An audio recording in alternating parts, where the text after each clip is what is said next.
पूछो, आपने तब झूठ क्यों कहा था माता जी को कि हम दोनों को बचपन में चेचक हो चुका है? रूली, क्योंकि किसी की भलाई के लिए बोला हुआ झूठ झूठ नहीं होता। और फिर माता जी वैसे ही अपनी बीमारी की वजह से बहुत तकलीफ में हैं। मैं उन्हें सच बताकर उनकी परेशानी बढ़ाना नहीं चाहती थी। और रूली, हम यहाँ वापस माता जी की देखभाल करने ही तो आए हैं ना। तेरी बीमारी तो बस एक बहाना था। अब तो बस जल्द से जल्द माता जी ठीक हो जाए। पिछले कुछ दिनों से उन्हें बहुत ज्यादा परेशानी उठानी पड़ी है ना? हाँ दीदी, हमने बहुत अच्छा किया जो मौसी जी पर भरोसा ना करके हम वापस आ गए। एक बात कहूँ, मैं ना बहुत खुश नसीब हूँ कि मुझे आपके जैसी बड़ी बहन मिली है, एकदम प्यारी सी, जो हर बार मुझे सही गलत का फर्क समझाती है और माँ की सिखाई हुई बातें याद दिलाती है। ठीक है, अब मैं तुझे ये बात याद दिला दूं कि माताजी नाश्ते का इंतजार कर रही होंगी। तू जल्दी से जूस बना दे, तब तक मैं पोहे पे धनिया डाल देती हूँ।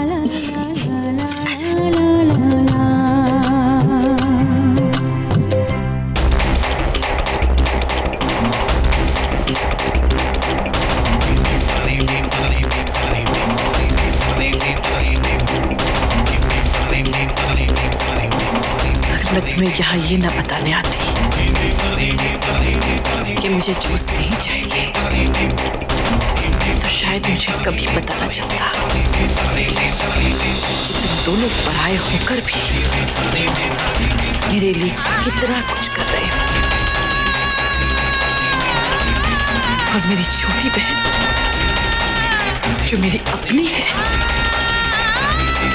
मेरे साथ गैरों जैसा बर्ताव कर रही है।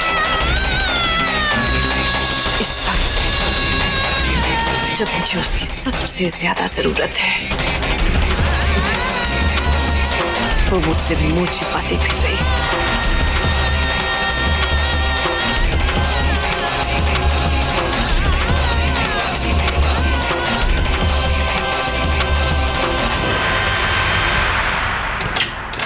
हाय, अपने कमरे में बैठकर गर्मा गर्म पोहे खाने का मजा ही कुछ और है। मनोरंजन, इसके साथ अगर मैगजीन भी पढ़ ले तो कितना बढ़िया हो जाए। एकदम टीवी सीरियल टाइप माहौल हो जाएगा।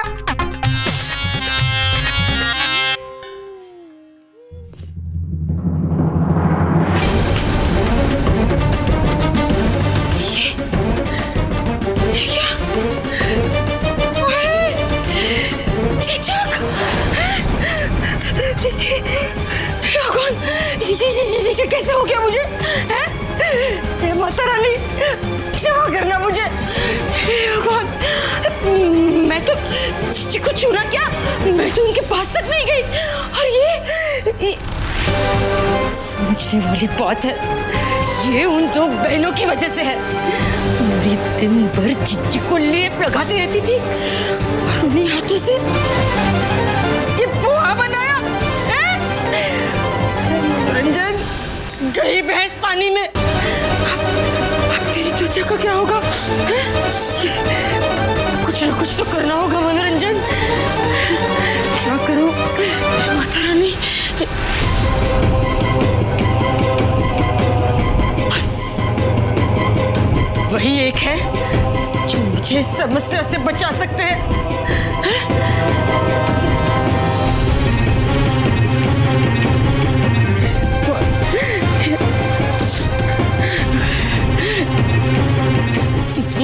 मरो, इसका फोन भी नहीं लग रहा है।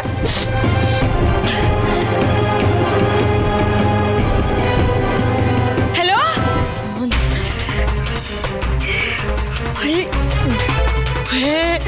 मरे 2 घंटे हो गए हैं। और कितनी देर? बस ये समझने वाली बात है, यही तो प्रॉब्लम है ना इस देश की। टाइम की कीमत तो कोई समझता ही नहीं है। भगवान, मेरी त्वचा, माता रानी दया करना मुझ पर। आ गए, चलो भगवान।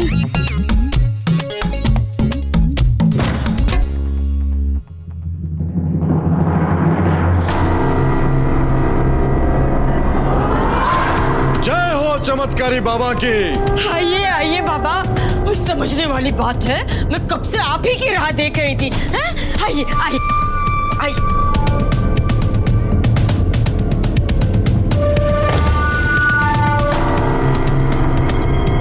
ये देखिए बाबा, मुझ पे कैसी मुसीबत आन पड़ी है, हैं?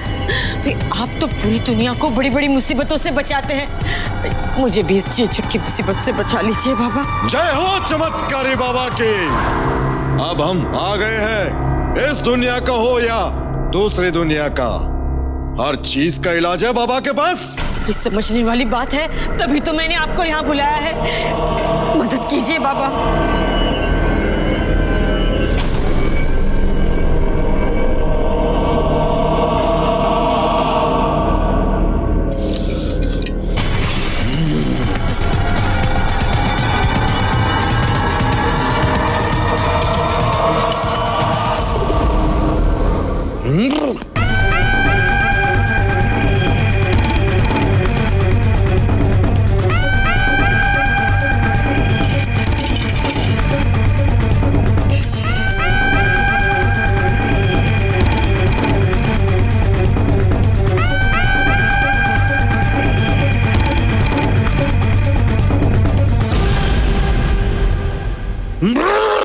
जय महाकाल।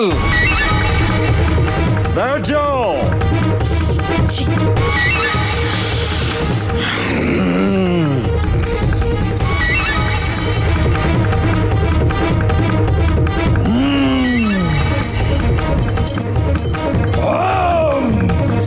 ओम ह्रीं क्लीं पट स्वाहा। ओम ह्रीं क्लीं पट स्वाहा।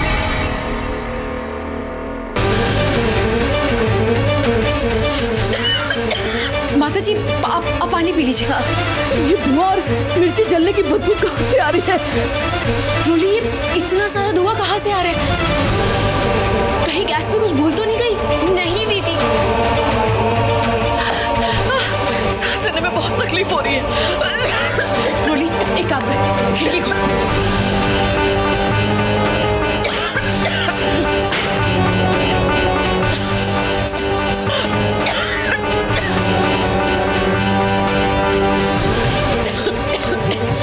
जल्दी से देखो क्या हुआ ये कुछ। हाँ बस 2 मिनट। रोली, चल चल चल मेरे साथ।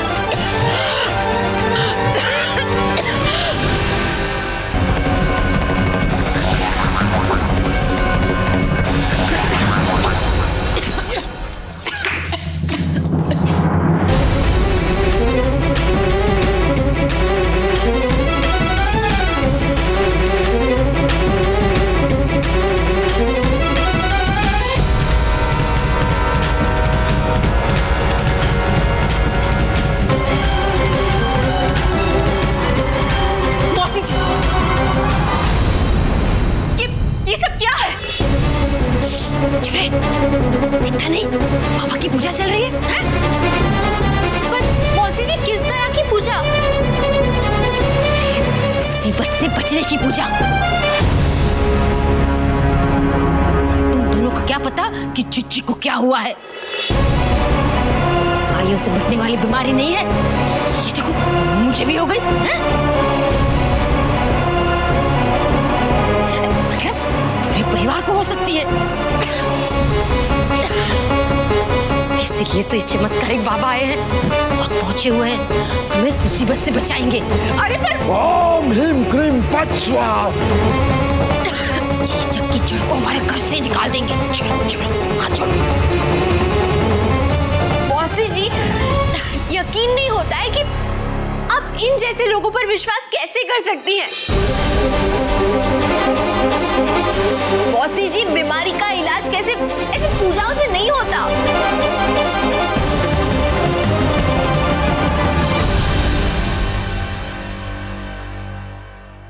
और ये सब धुएं से तो माता जी की तबीयत और खराब हो जाएगी। आपको याद नहीं है उस चूल्हे की वजह से क्या हुआ था? अरे ये चूल्हा यहाँ किसने रखा है? माता जी की तबीयत कितनी बिगड़ गई थी और आप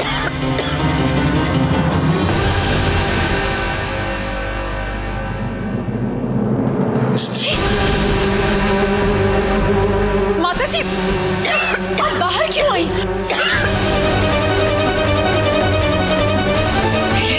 ये सब क्या हो रहा है मेरे घर में?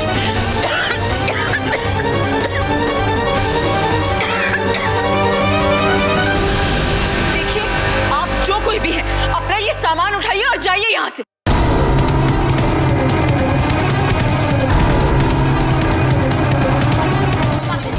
आप जाइए ना, कमरे में आराम कीजिए। जी आप जाइए आराम से।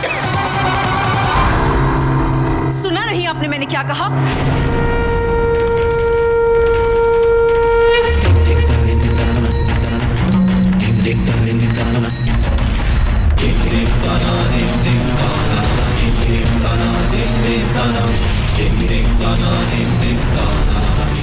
बाबा बाबा क्षमा कीजिए।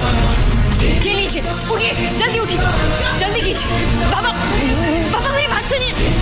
कौन अपमान? रुकिए बाबा, कौन अपमान? सुनिए बाबा।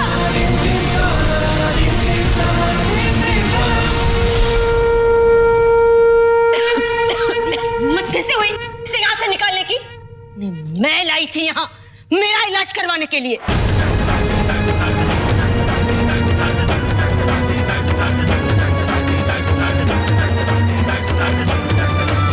ये तुम दो बहनों के हाथ का पोहा खाकर ये देखो क्या हालत हो गई है मेरी। बस ये और ना पहले इसीलिए लाई थी मैं इन्हें यहाँ। तुम दोनों ने सब सत्यानाश कर दिया। मरी जब से इस घर में आई हो ना, नाक में दम करके रखा है तुम दोनों ने। मौसी जी आप क्या कह रही हैं?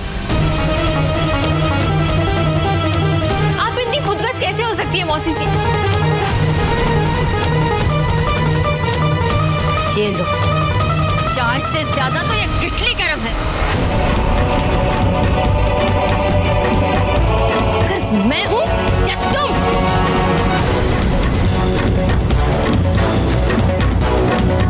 पोहे खिलाकर तुम दोनों मुझे मारना चाहती थी? जीजी की वो अच्छी तरह जानती है कि मैं जो कुछ भी कर रही हूँ उनकी भलाई के लिए कर रही हूँ।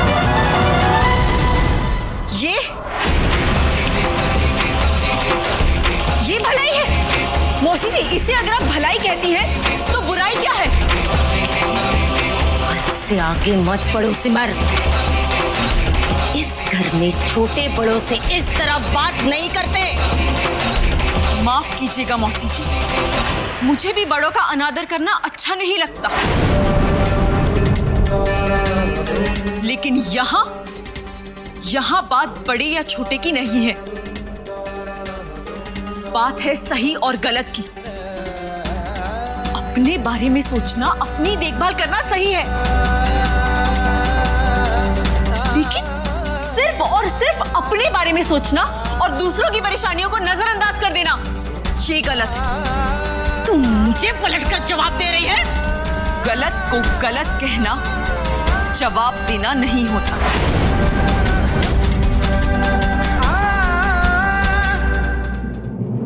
सिमर!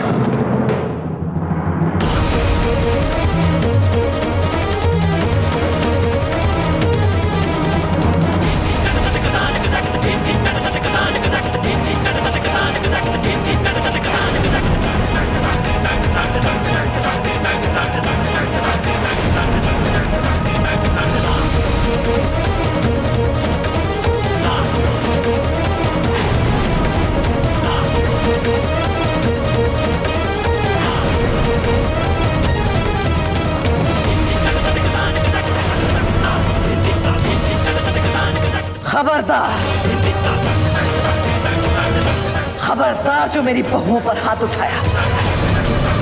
कुछ भी कहने या करने से पहले सोच लेना, ये निर्मला देवी भारद्वाज की बहुएं हैं।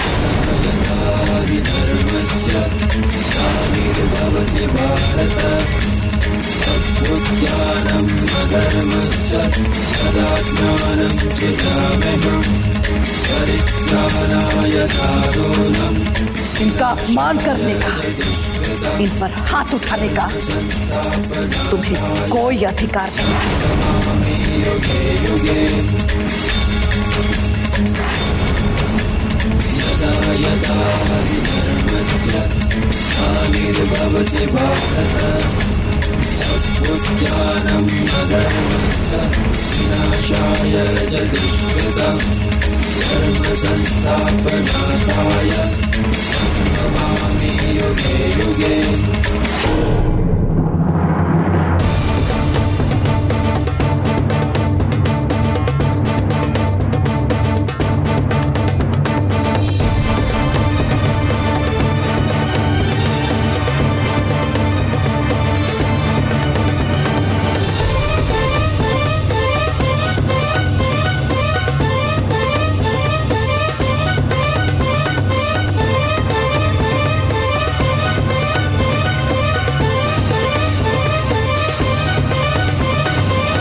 माता जी, सिमर, रोली, ये खिड़कियां खोल दो।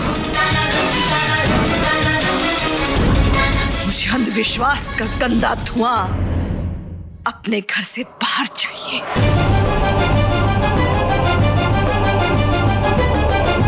जी माता जी।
दीदी, मुझे तो यकीन ही नहीं हो रहा कि माता जी ने मौसी जी को हम दोनों के लिए इतना डांटा, इतना सुनाया। ये कोई चमत्कार से कम नहीं है दीदी। हाँ रोली, देखा जाए तो चमत्कार ही है,